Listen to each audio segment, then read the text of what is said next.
a big pleasure to introduce Peter Mueller. Peter will be visiting us at the BSU for the next 2 weeks and a half.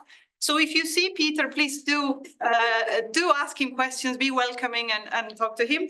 So he will give us a seminar today, and we were joking that I was setting aside 20 minutes to introduce Peter.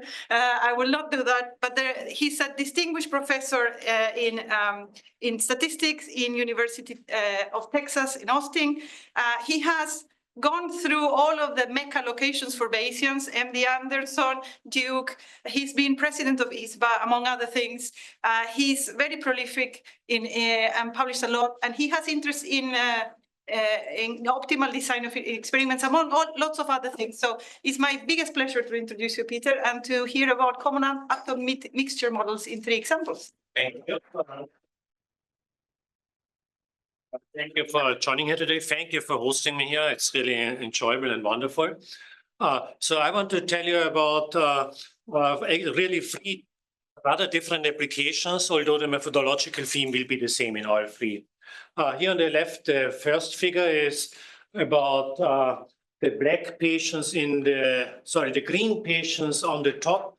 Those are patients in a current single-arm treatment-only study. Glioblastoma, for a variety of reasons, they use single-arm studies. Wouldn't it be nice if we could augment that single-arm treatment-only study with a synthetic control arm that we could construct by using historical patients' external data? We shall do that with the problem, of course, when you use those black external patients, we have to make sure that the external patients are comparable patient population to the green patient population. To achieve that, what we do is on the horizontal axis, you have relevant baseline covariates. In glioblastoma, there are some 10 baseline covariates that are commonly used. What we're going to do is we're going to cluster the patients with respect to these baseline covariates. Then once we cluster them within each of the clusters, so in that context, it's often called stratification and strata. Within each cluster, they are kind of one homogeneous subpopulation. What we could do now is, for example, in stratum 2, if we just thin out the external patients by dropping one black patient, they become comparable, right? In stratum 1, what we might have to do is we might have to duplicate 2.5 of the black patients to make it comparable, etc. For that narrative to make sense, what you need to do is we have to set up 2 partitions that are aligned. They need to match up, otherwise I can't talk about this. And I'll talk you through a trick of setting it up to achieve aligned random partitions. Importantly, that partition shall not be frozen, but the partition, the stratification is part of the random elements, and we average over it in the course of our inference. In the second application, the experimental units are not patients, but they are cells, immune cells. What we have here is we have immune cells from patients with late onset colorectal cancer. And there's kind of an emerging public health challenge. There's more and more younger people presenting with CRC. And it's not yet quite well understood how they are different or the same. So what we want to do is we want to cluster immune cells of late onset CRC patients and the newly arising population of early onset in their 40s or so, CRC patients. There's always that fiction that cluster, or the dimensions here, we are plotting with respect to gene expression features. I can obviously only plot with respect to 2 of them on the bivariate screen. The fiction is always that cell subpopulations corresponding to clusters of gene expression, they correspond to some meaningful biologic process. So what we can see then is there is one cell subpopulation, the pink ones, the light pink ones, they seem to be shared between early and late onset. The dark red one, this is simulated data, so it's a bit extreme, yeah? The dark red one, that seems to be very specific to early onset CRC. The yellow one is specific to late onset CRC. Following up on those homogeneous cell subpopulations, you might be able to learn what is different, like what characterizes the 2 different variations. Totally different applications, but again, for that comparison to be meaningful, of course, I need aligned random partitions now of gene expression features for cells. I'll use the same trick to answer a different question. Yet another using single cell RNA-seq data for immune cells. Yet another totally different question. This is using spatial transcriptomics data. And I'm only plotting here the spatial coordinates. So these are literally X and Y coordinate on a tissue slice. In the background underlying, you see the histology of the tissue slice. And what's going on now is we're going to create two related random partitions. They're not going to be exactly matching anymore, but they should be correlated in the following sense. The blue clusters, the blue potatoes, those are cell subpopulations of tumor cells. The yellow, orange, and red potatoes, those are cell subpopulations of immune cells and other cells. And we want to carry out that clustering such that some of the yellow, orange, and red potatoes should be spatially aligned with the blue potatoes. Then our bioinformatics collaborator can spin a story of that tumor cell subpopulation recruiting certain immune cell subpopulation, and they love to tell stories. There will be some subpopulations that are not indicated here. There might be some subpopulations of immune cells that are not recruited by any of the tumor cells. They're then yellow clusters that are not correlated with some of the blue clusters. So rather than having matching random partitions, we want to have now a situation where we have the blue random partition of the tumor cells, and we have the orange-yellow partition of the immune cells. And we want to set it up in such a way that some of the orange clusters should be spatially correlated with the blue ones. The two spatial coordinates, such as the first two coordinates of the data, there is a high-dimensional gene expression feature subvector, which there would be no reason why they should be correlated. Yeah, like there's additional dimensions of gene expression which we do not correlate. They can be entirely different. So 3 times I'll tell you pretty much the same story with slightly different applications. In the unlikely case that I run out of slides, I even have a 4th application. It keeps on asking me to admit someone, but I think Alison is working on that.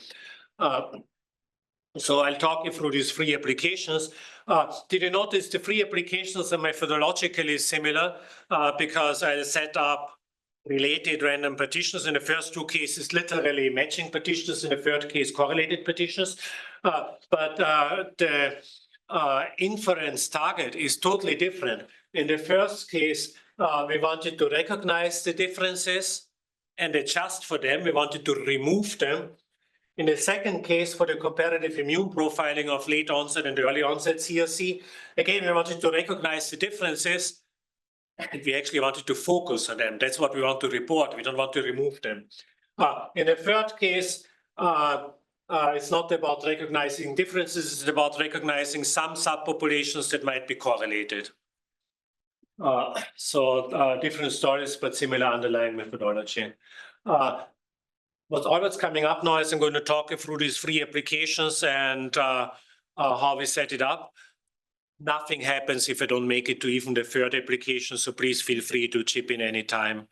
I'll skip many of the details because nicely the speakers in the morning prepared the grounds very nicely.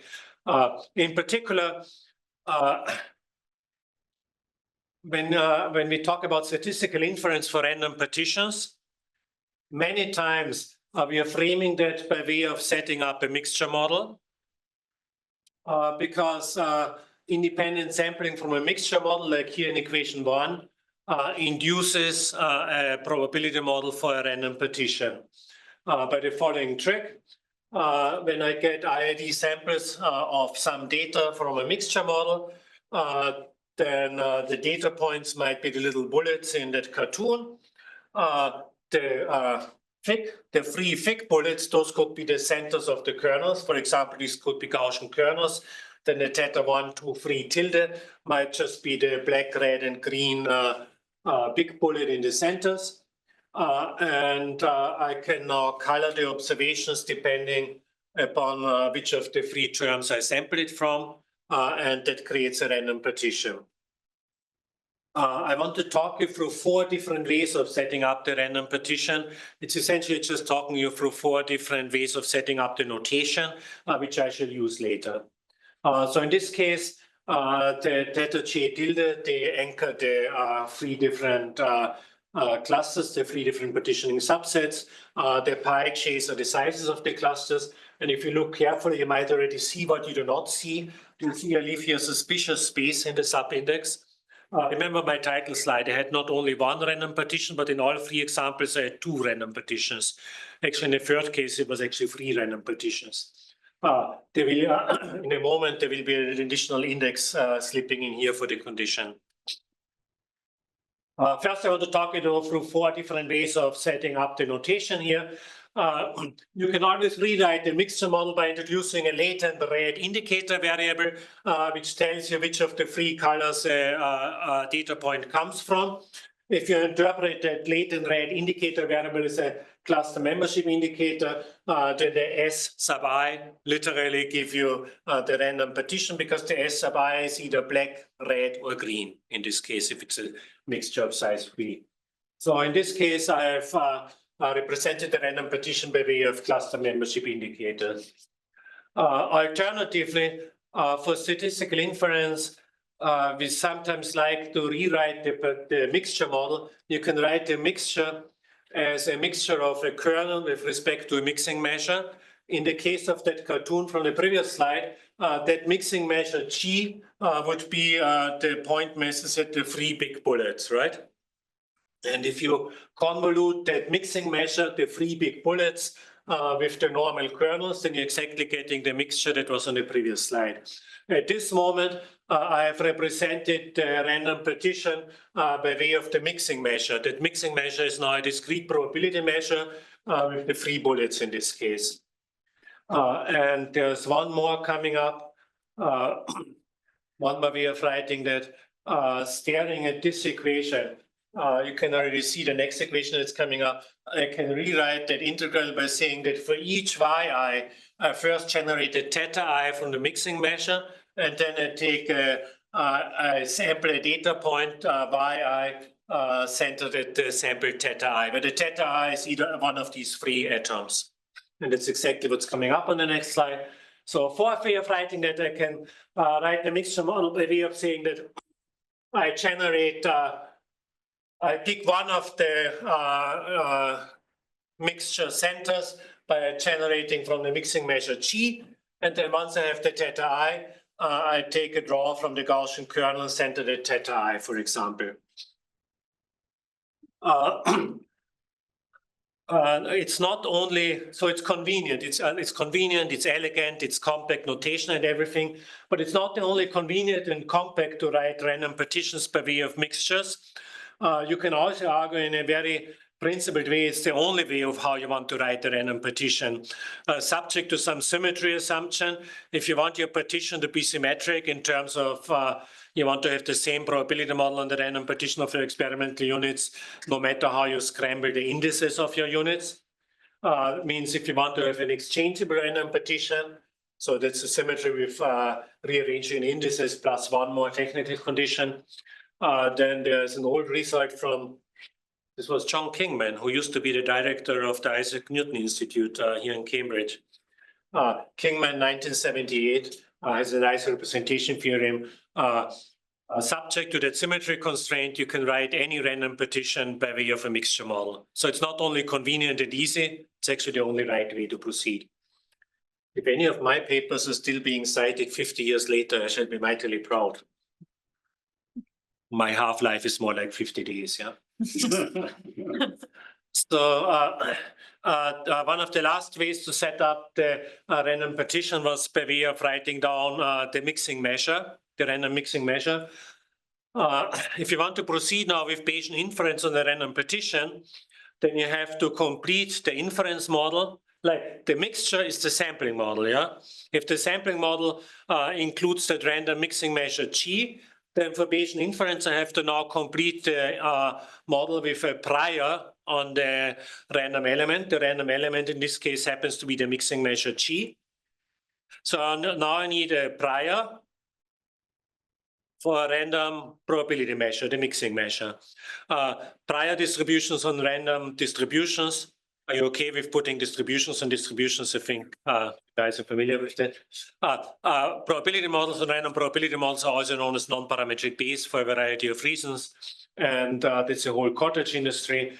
Talking of 50-year-old papers, Tom Ferguson, 1973. There was 2 years ago, there was a very nice conference at UCLA, a one-day conference just centered on around that paper. The guy was way ahead of his time. Like now we are slowly catching up and people are working through all the ideas that are stuck in there. But here was the most intimidating thing at that conference. Guess who showed up in the audience? Mr. Ferguson, yeah? What do you plan to do when you're 90-something? Impressive. It's a beautiful paper, totally worth reading, and still totally up to date. It's the most amazing thing.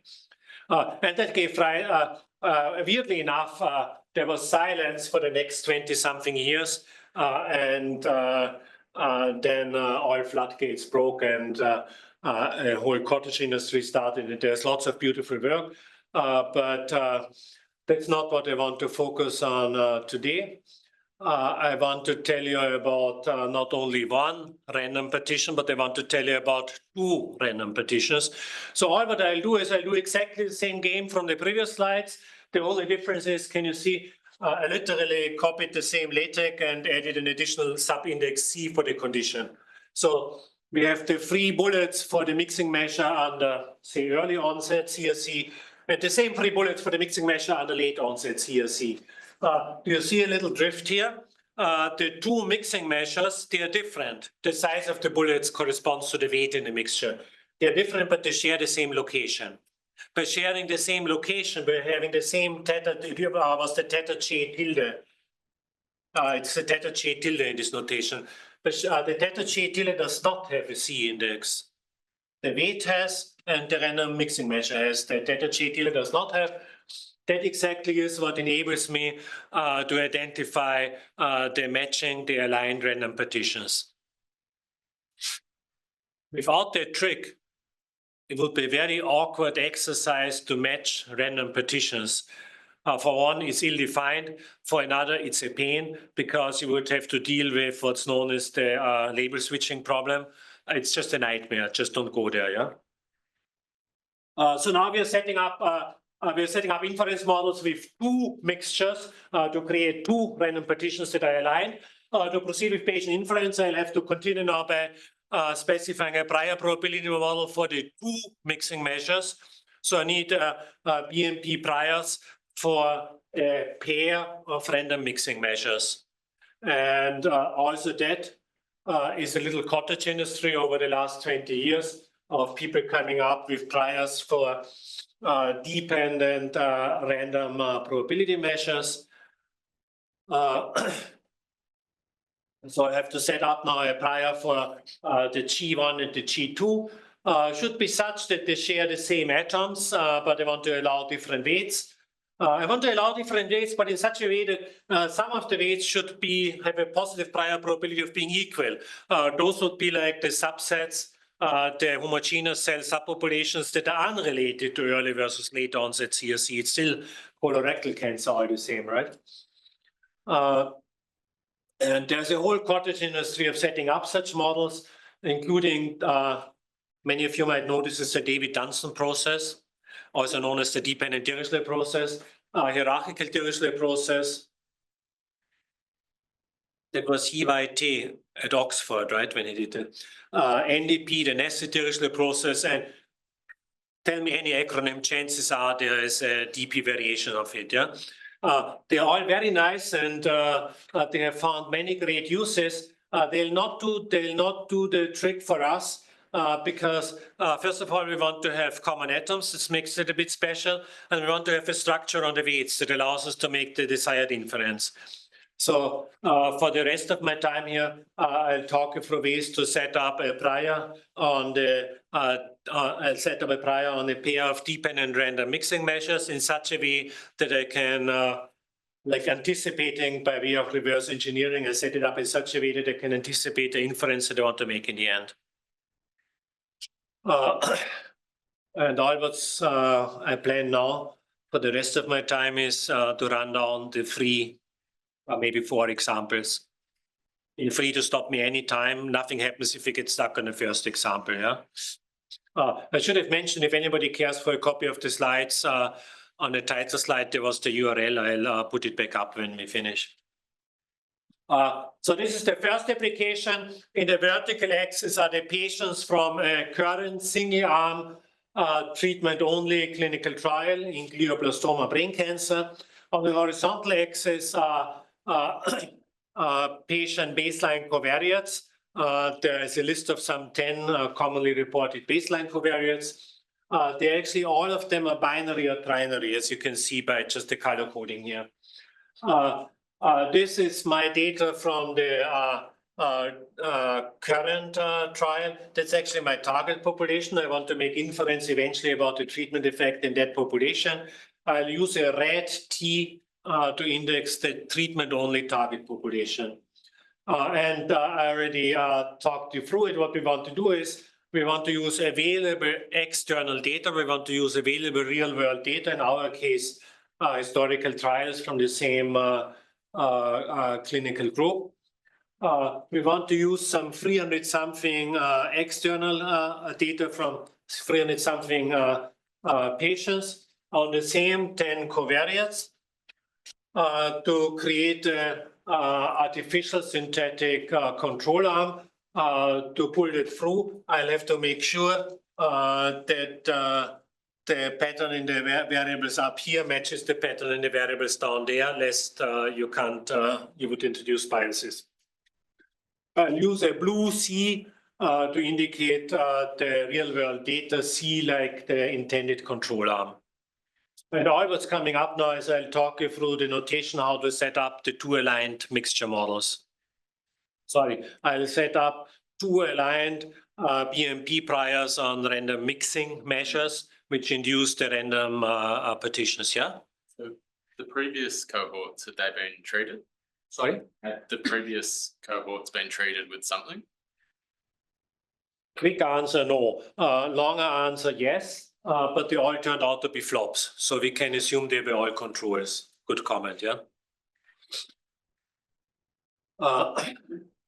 This is a reference discussing by the setup single-arm trials for early phase glioblastoma studies. It's obviously an important problem to use external data. Many people did great things on that. Perhaps the most principled way to proceed is to use the historical data to set up informative priors that runs under the title Historical Data Priors. It's Joe Ibrahim and Minghui Chen and Beat Neuenschwanter from Novartis and others have written lots of principled papers on this. Probably the most commonly used approach is the following one. Consider the thought experiment of merging the 2 data sets, the current one and the historical one, merge them, and then introduce an indicator set I that tells you whether a patient comes from the current data set originally or from the external data set.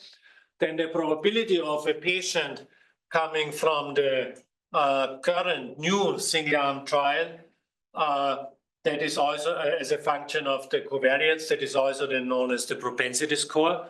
That's the propensity of patient with covariates X going into the current single-arm trial. If you had a randomized clinical trial where you flip a coin, this ideally should be a half or something fixed, yeah? That's known as the propensity score, and you could use the propensity score to adjust for differences in the population if you trust it, yeah? We use like double robust methods, which are, by the way, not double robust, they're double sensitive. Yeah. If both assumptions are not met, which they usually never are, then all bets are off. Yeah. And you see it if you simulate. We want to do something simpler here. I already talked you through the idea. We just want to thin out, but we don't literally thin out. We don't literally drop data. We just attach weights to make them comparable. And we want to do that, as I already talked you through on the title slide. Important in this discussion is that the two random partitions need to be aligned. Means they have the same location parameters, just different weights. But also important, the random partition is part of my random elements in the inference model. Means I'll put the prior on the random partition by way of putting a prior on the mixing measure, and we average over that. We don't freeze it. I need a little bit of notation, not much. We'll use I to index the patients. There's n patients. I'll use X sub I for the baseline covariates for the IF patients. So those will be the 10 covariates from the previous slide.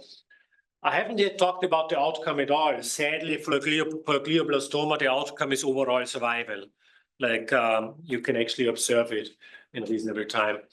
We'll talk about the outcome in a moment. Of course, the whole purpose of matching the covariate populations is such that we can compare the outcomes under the two treatments. I need notation for my partition. I'll use cap C1 through cap CK to indicate the partitioning subsets. So those are the strata, including the cap K here is random, like you don't know how many you will have. Just explicit notation. In this cartoon now, assuming that I have only one covariate, which is continuous, I might set up, for example, a mixture of normals, like this green mixture of normals for the real world data. One little twist, just a side comment that about something I love. You realize with a mixture of tomatoes, you can create cucumbers, right? Like as a mixture of, do you see that my kernels here are independent across the 10 covariates? By setting up a mixture of independent kernels, you're not assuming an independent distribution because a mixture of independent kernels can still give you arbitrary dependence. The advantage though is by setting up a mixture of independent kernels, if for some patients, some of the covariates are not recorded. In the case of the glioblastoma study, there was some biomarker that was not recorded in earlier trials. They only later figured it out, and now they are recorded. It would be a pity not to be able to use those. If some patients are missing some covariates, missing at random, then we simply drop that factor in the kernel. Yeah, that way we can set up something which is essentially you can essentially set up a regression with varying dimension covariate vector.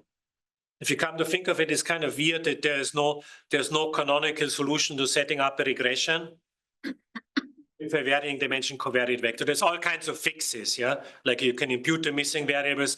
Now, imputing the missing variables kind of misses the point in many cases, yeah? End of the side comment.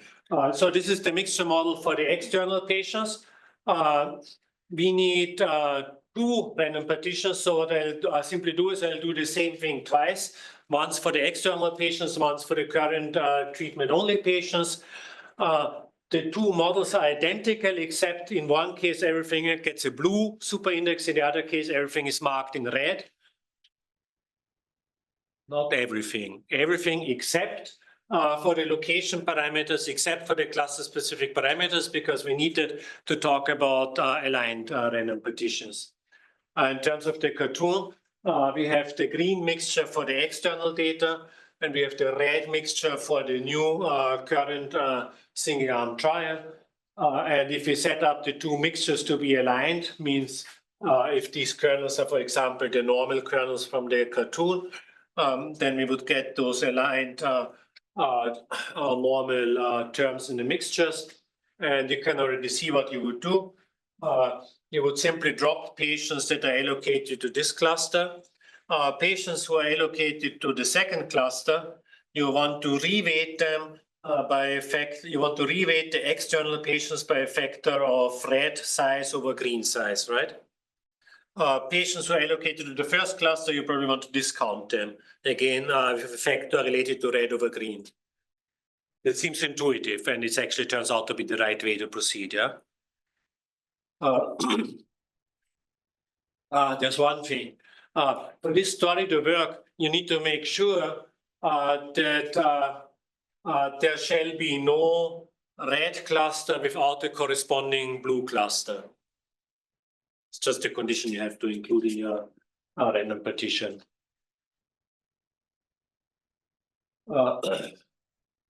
The bottom line is you have to use the ratio of the corresponding weights for the clusters to adjust to thin out the two data sets. Where the corresponding cluster, the K here, for patient I, that K should simply be remember our notation, the K is the red S sub I that we introduced in the second variation of the notation for a mixture model. So you should take the ratio of pi red sub S sub I over pi blue sub S sub I, averaging over the S sub I and everything. That gives you the appropriate weight to thin out or to duplicate, to upweight or downweight any of the patients.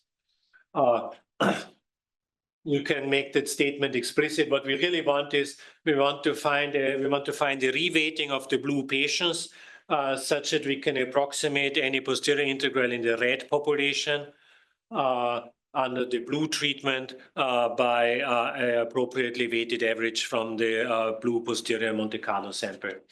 And you can figure out that you achieve with that ratio of the weights. If any of you was getting nervous seeing a weight in a denominator that can be very small, you can avoid it by, it's also known as Rao-Black visualization. Replace the weight by the size of the relative size of the cluster. The advantage is that thing can never be zero. Yeah? That's just to avoid numerical issues. Did you notice up to now we didn't talk about the outcome, we just talked about the baseline covariates. The whole purpose of the study, of course, is to compare overall survival, yeah? Like you want under the experimental therapy, you would love to see improvement in overall survival. Now, once you set up the aligned random partition, you can easily include a sampling model for the outcome, for the clinical outcome. What we simply do is for each cluster, we assume some sampling model for the overall survival. For the sake of the argument, this could be an exponential distribution with mean phi k. Phi k red for red patients, phi k blue for blue patients in the same cluster. And remember, the clusters are aligned, yeah? So we can talk about it. Obviously, the mean survival, if this were really an exponential with mean survival, could be something else, could even be a viable regression or something, yeah, on additional covariance. Those mean survival parameters, they need to be color-coded, lest we would impose no treatment effect by construction, which is undesirable, right? But so once we add now to our random partition, a sampling model for the clinical outcome, conditional on the current cluster membership. Remember, C sub k was our notation for the clusters, in this case, patient subpopulations. We have on the fly, we actually have a non-parametric regression for the clinical outcome, in this case, overall survival. And the treatment effect, keep in mind, we want the treatment effect in the target population, the estimand, is the treatment effect in the red population. So you want to have the difference in overall survival weighted according to the red population with the red weights pi k super t.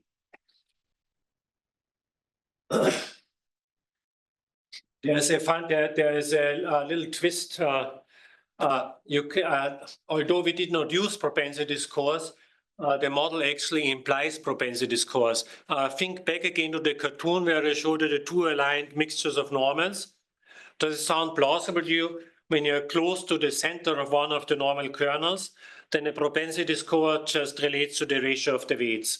And between the kernels, it smoothly slides from one ratio to the other ratio.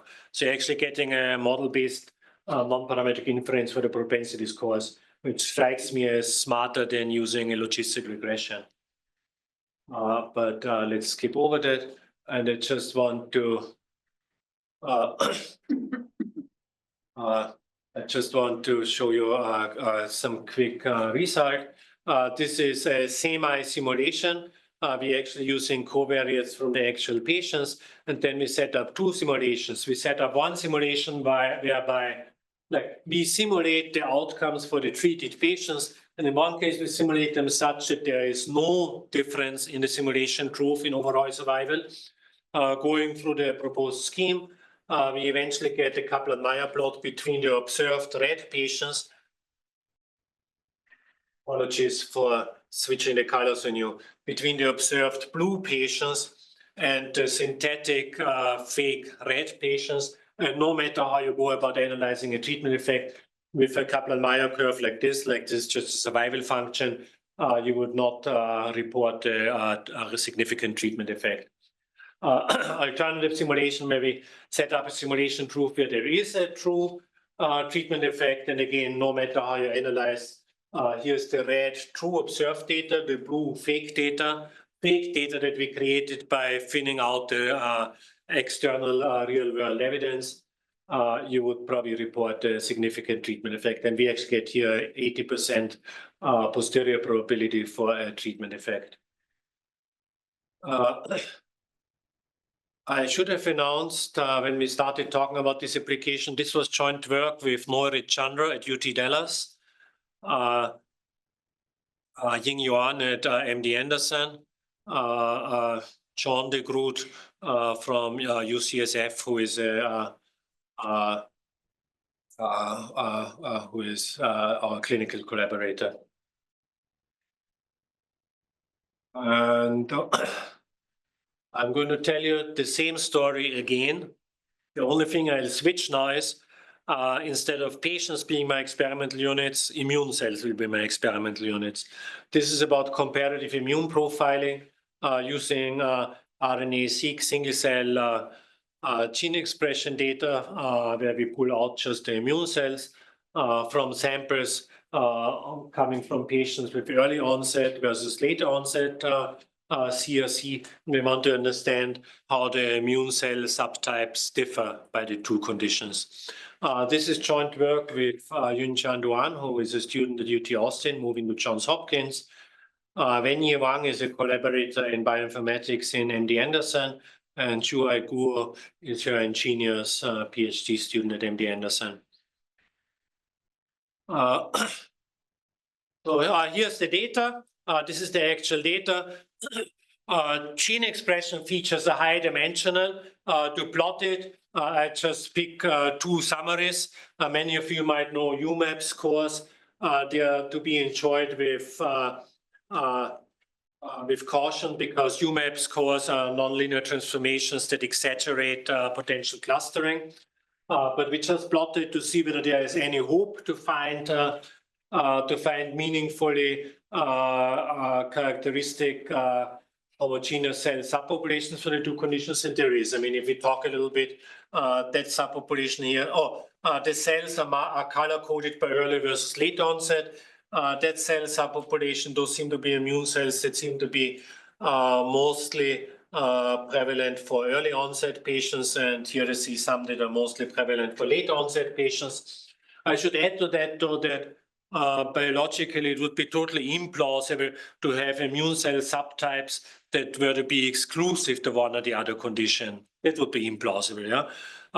Like you're really chasing after subtypes that are characteristic for one or the other, but might also appear in their respective other condition. This is public domain data. You could actually redo it if you wanted. We do the usual pre-processing with dimension reduction, and we keep the top 20 gene expression features, and we add to that gene expressions for known markers, because eventually we want to recognize the immune cell subpopulations as well-recognized cell subtypes. Like in high school, you probably learned white cells and red cells, or that classification keeps on going, right? So in the end, you want to recognize your cell subtypes as some recognizable subpopulations for which we need the corresponding markers to compare with your favorite spreadsheet of subtype-specific biomarkers. This is actually showing you already the inference. Yeah, you see on the left side the early onset cells, on the right side the late onset cells. On both of them, we carry out aligned random partitions, color coding the clusters. And if we start to stare at those clusters, we can probably start to spin stories. That red subpopulation seems to be characteristic for early onset. There's some of it here also in late onset, but it seems less so, yeah? You have to be a bit careful because I think we have many more late onset cells than early onset cells. But still, if we stare at that, we can probably identify them. And all what I'll do now is I'll talk you briefly through the model setup to come up with that desired inference. What you should expect now is a prior probability model for the two mixing measures G1 and G2. And I want to set up the G1 and G2 such that we allow for some cell subpopulations that are totally shared because they might be totally unrelated to early versus late onset. Those are the black guys here in F0 star. F0 star itself is a mixture. It's actually a mixture of stuff. We got down to 8 clusters in the end. At the moment, I'm confused where the hell do we get 8 clusters from? We wanted to have, oh, sorry. This was a mixture of 8 subtypes, another mixture of 8 subtypes, another mixture of 8 subtypes, because for Chinese ears, 888 sounds like money, money, money. We could call it the money, money, money model, but the editors didn't let us get away with that, so we had to call it something different. The black subtypes are shared. They are common across the two conditions. The red subtypes, they should be characteristic for early onset. The blue subtype should be characteristic for late onset, but not exclusive.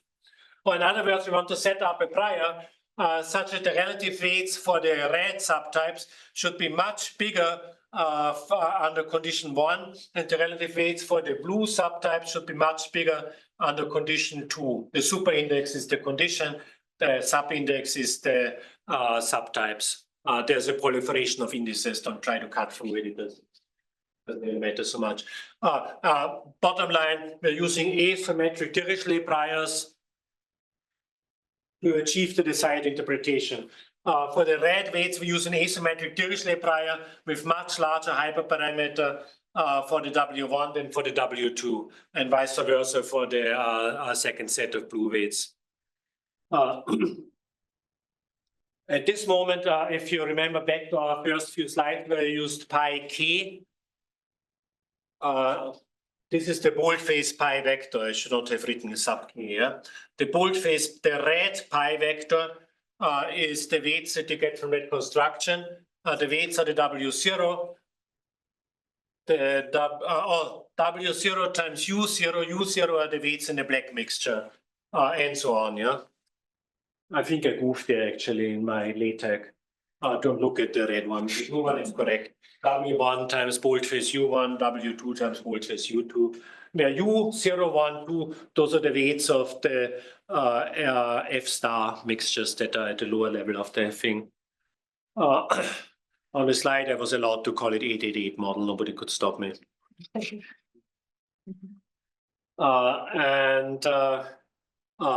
That's just showing you the results again. Teasing it apart, just following exactly the LaTeX of the previous model setup. I just split now actually the picture of the clustering that we identify in the end. Those of you who work with these kind of partitions, you probably recognize when I actually show a picture of the posterior estimate of the random partition. Must have pulled some trick to summarize it, right? Random partitions are not trivial to summarize, but you know better than me how to do that, right? And I still have time enough for the third example. And the third example, again, we want... Can I ask a question on the previous one? What's happened to the individual? Well, these are different people. Sorry? These are different people, so I've kind of missed what's happened to the individuals in this. Let's move on to the next example. No, good point. Honest answer, we ignored it. More honest answer, we shouldn't probably have ignored it. You might want to introduce you might want to allow for a correlation. You might want to allow for a correlation structure to reflect the individuals. You could simply introduce random effects. That would be our plan when we actually currently work on the variation where we shall do that. Yeah, but good spotting. The patient indices disappeared. We just ignored them. We just created one swoop. The kernels for this one, are they still just Gaussian kernels? No, of course not. Probits. Okay. Sorry, I should have said yes. Probits. I mean, slightly related to the different individuals, but wouldn't age, the one group's 40 or sub 40 and one group was. Good observation. It's not an issue of smoothly interpolating between the two mixtures. No, I got it. So the comment is, can you rephrase your comment a bit less benignly? When I adjust the two populations to look the same, you don't want to adjust for the age, lest you remove the effect of early versus late onset. I was getting confused now here too. In this case, we are not adjusting for the covariates of the patients. All what we are doing is we are setting up mixture models on the gene expression. So not on the patient age is totally out of the picture, as you commented, perhaps inappropriately so. We only maintain the age to separate it into the two subsets of early versus late onset.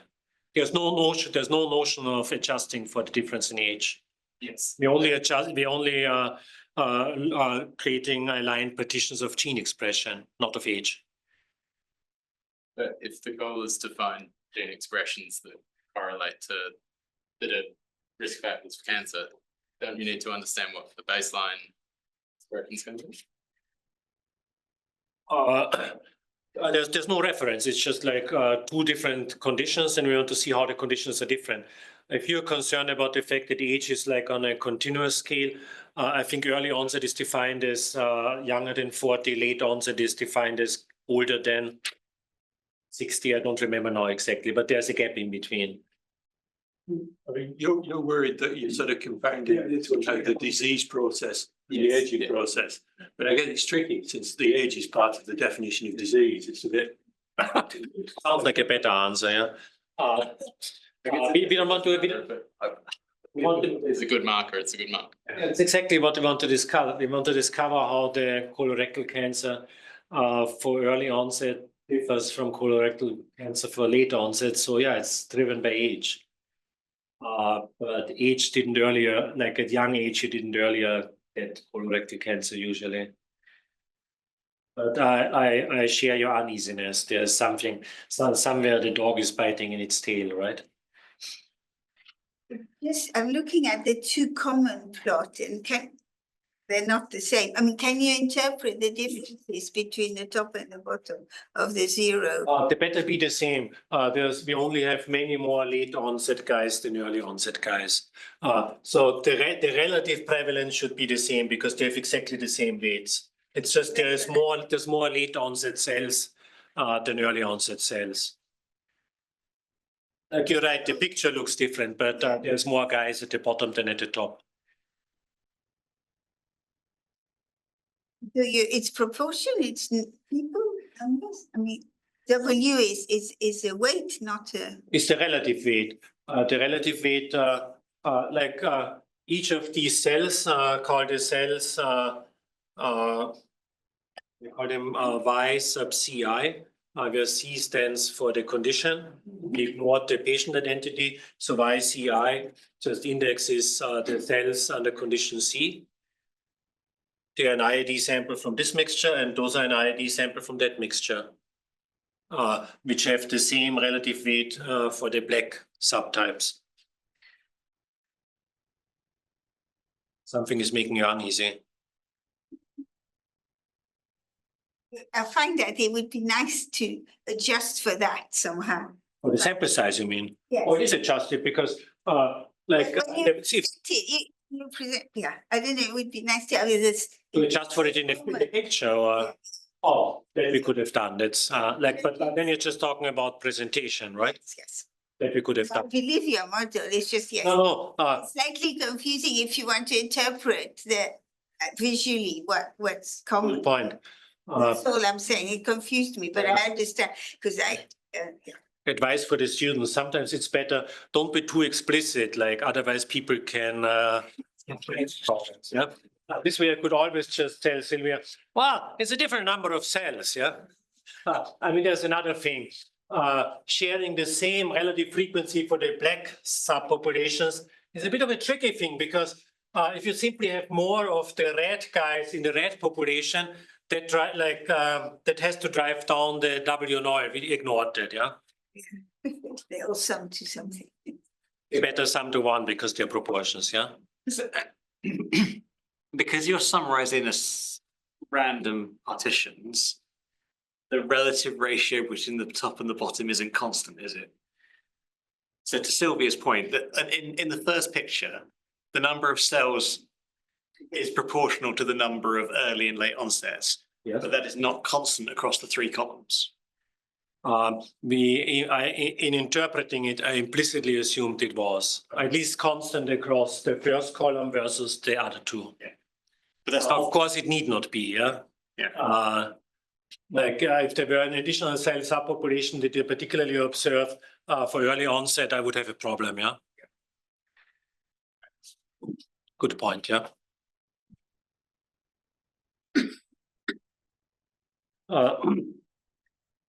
I'll make that quick.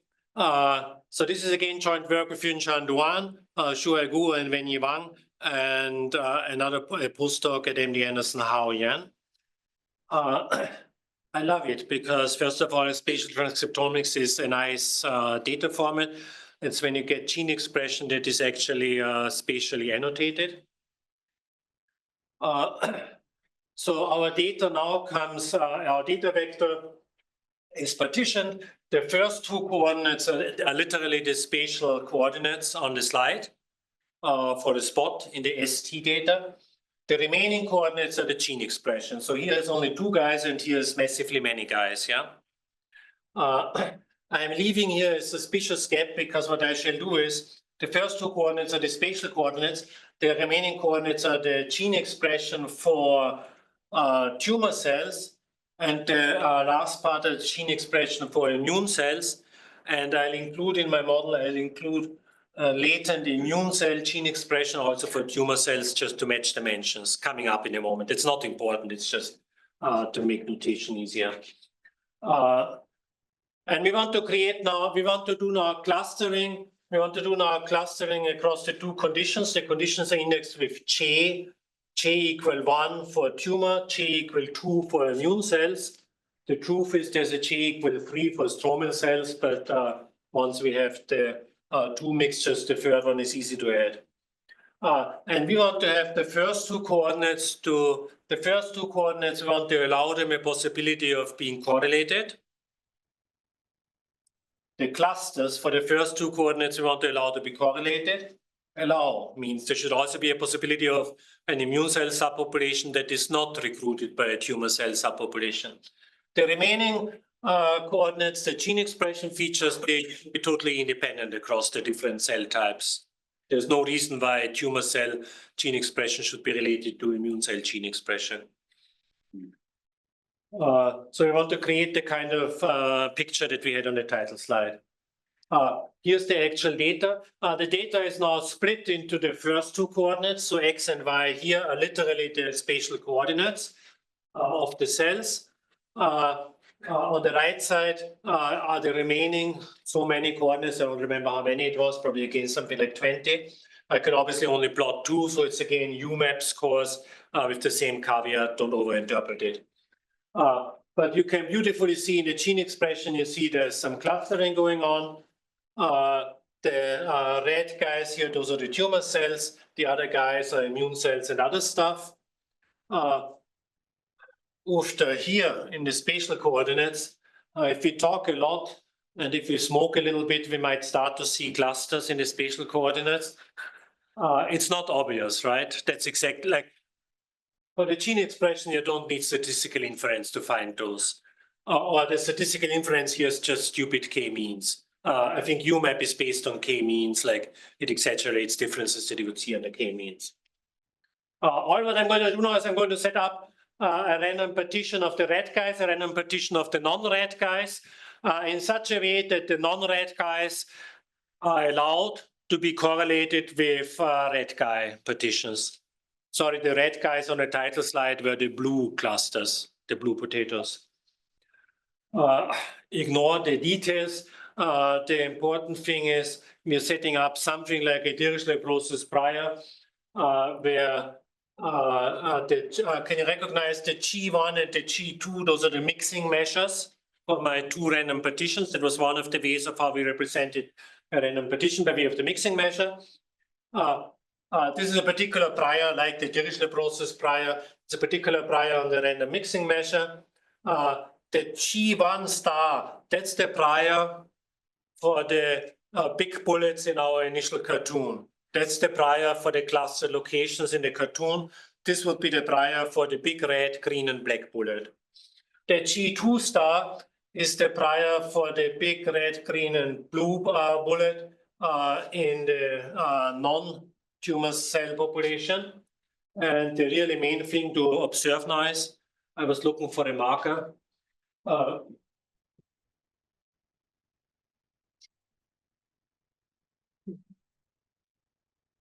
Sometimes somebody says something when you start drawing on the screen, yeah.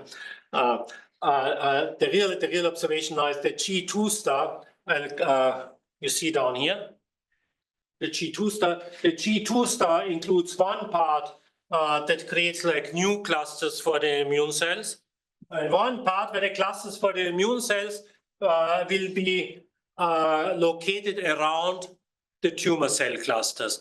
Can you see that yellow part? That yellow part, those are the cluster locations with first index J equal 1 for the tumor cells. Can you see that my prior for the immune cell cluster locations includes one part that's in yellow, which is correlated to the tumor cell cluster locations. And let's ignore the details and just enjoy the picture. Here is a tumor cell cluster in blue, and here's an immune cell cluster in yellow, whose location is correlated to the blue one. You don't want the location to be exactly the same because they could potentially sit on top of each other because the immune cells are much smaller than the tumor cells. But then they could be like, they should just be adjacent, yeah? I should have included here a picture of some clusters. There might be some yellow clusters that are not correlated with blue ones. There was in my G2 star, there was like one part that did not have to be centered around tumor cell clusters. And I'll skip the last example, although I'm happy to tell anyone who wants. And I try to talk you through three, in a way, totally different applications, but the common theme was we addressed all of them by setting up related random partitions. In the first two cases, it was literally aligned random partitions. In the third case, it was possibly correlated random partitions, possibly meaning that some of the immune cell clusters would be correlated to tumor cell clusters, to which Venye would start a nice narrative of the tumor cell subpopulation recruits an immune cell subpopulation as if they were talking to each other. And some might not be correlated. And that's all I wanted to tell you. Thank you.